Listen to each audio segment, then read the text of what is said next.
Wednesday morning, Apple announced that the company will soon make parts and repair manuals available to the general public, reversing years of restrictive repair policies. The new policy represents a seismic shift for a company that has fought independent repair for years by restricting access to parts, manuals, and diagnostic tools, designing products that are difficult to fix, and lobbying against laws that would enshrine the right to repair. But Apple didn't change its policy out of the goodness of its heart. The announcement follows months of growing pressure from repair activists and regulators, and its timing seems deliberate considering a shareholder resolution environmental advocates filed with the company in September asking Apple to re-evaluate its stance in independent repair. Wednesday is a key deadline in the fight over the resolution, with advocates poised to bring the issue to the Securities and Exchange Commission to resolve. Apple spokesperson Nick Leahy told The Verge that the program has been in development for well over a year, describing it as the next step in increasing customer access to Apple genuine parts, tools, and manuals. Leahy declined to say whether the timing of the announcement was influenced by shareholder. The timing is definitely no coincidence. Activist shareholders believe that it was. The timing is definitely no coincidence, says Annalisa Tarizo, an advocate with a Green Century, the mutual fund company that filed the right to repair resolution with Apple in September. As a result of today's announcement, Green Century is withdrawing its resolution, which asked Apple to reverse its anti-repair practices and evaluate the benefits of making parts and tools more available to consumers. That's exactly what Apple seems to be doing with its new self-service repair program. Announced this morning, the program will allow members of the general public to order genuine Apple parts in order to make basic iPhone repairs at home, something Apple has long argued is too dangerous for individuals to do. According to Apple, self-service repair will initially focus on the display, battery, and camera for iPhone 12 and 13 models. Individuals interested in doing screen repairs or battery replacements for those models at home will be able to place an order for genuine Apple parts through a new Apple self-service repair online store, send in their old part for recycling, and receive a new one.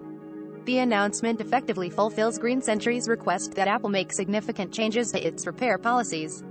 Apple's announcement of the program is light on details, including whether the program will be expanded beyond iPhone 12 and 13 as well as Mac computers using M1 chips, how much genuine parts will cost customers, and whether it will eventually make parts available for a wider range of repairs. Although the announcement implies it will, Leahy declined to confirm that the program will eventually be expanded to other iPhone models. Still, the announcement effectively fulfills Green Century's request that Apple make significant changes to its repair policies to facilitate independent repair, assuming the tech giant follows through with it. Apple's initial response to the Green Century resolution was less than conciliatory. Tarizo says that on October 18, 30 days before the self-service announcement, Apple submitted a no-action request to the Securities and Exchange Commission asking the investor oversight body to block the proposal. According to Tarizo, Apple's argument before the SEC was that the proposal that the company prepare a report on the environmental and social benefits of making its devices easier to fix ran afoul of shareholder proposal guidance by infringing on Apple's normal business operations.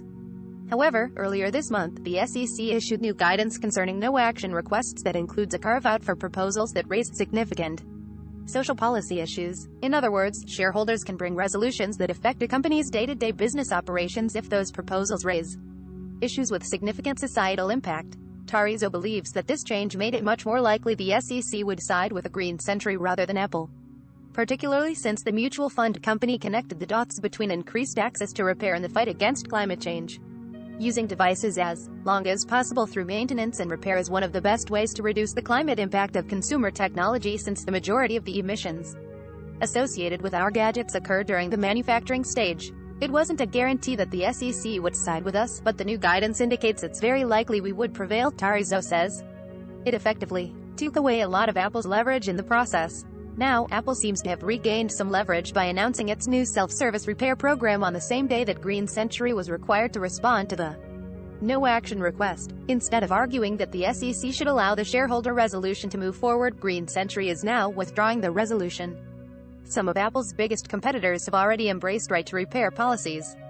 Companies routinely ignore shareholder resolutions, and many had assumed Apple would respond to Green Century's resolution the same way, but it came at a time of unique momentum for the right-to-repair cause.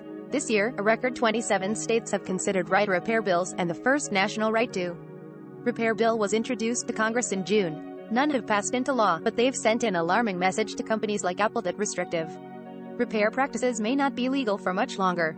That's also resulted in pressure from the federal government. In May, the Federal Trade Commission came out strongly in favor of independent repair with the release of a report finding scant evidence to justify restrictions imposed by companies like Apple.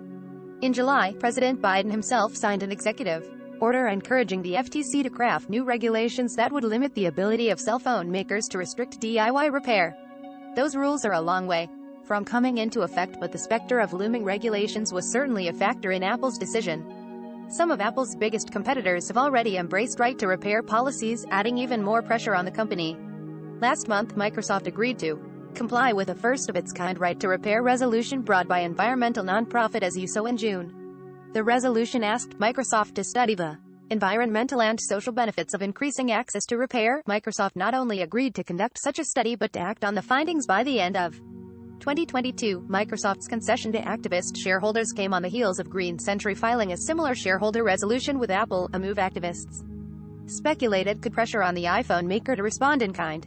The company's about-face on independent repair is really the product of the combined pressure of all sides of the right-to-repair movement. The result is a huge victory for Green Century and a validation for shareholder activism more broadly. Tarizo says that while Apple's new program doesn't go all the way where we want the company to go, we think it's a significant enough step that it warrants a withdrawal. The fact they'll be selling common replacement parts, tools, releasing repair manuals, it's all very much in the spirit of what we were hoping to see happen. Well, Tarizo feels that the timing of Apple's announcement is directly related to Green Century's shareholder resolution. She believes the company's about-face on independent repair is really the product of the combined pressure of all sides of the right-to-repair movement, from federal action to state House bills to grassroots advocacy. Nathan Proctor, the senior right-to-repair campaign director at the U.S. Public Research Interest Group, agrees. If I was to hazard a guess, it would be the whole compilation of the campaign has successfully changed Apple's position, Proctor tells The Verge. I don't think you can point to any one particular thing that was done that made it happen. It all made it happen.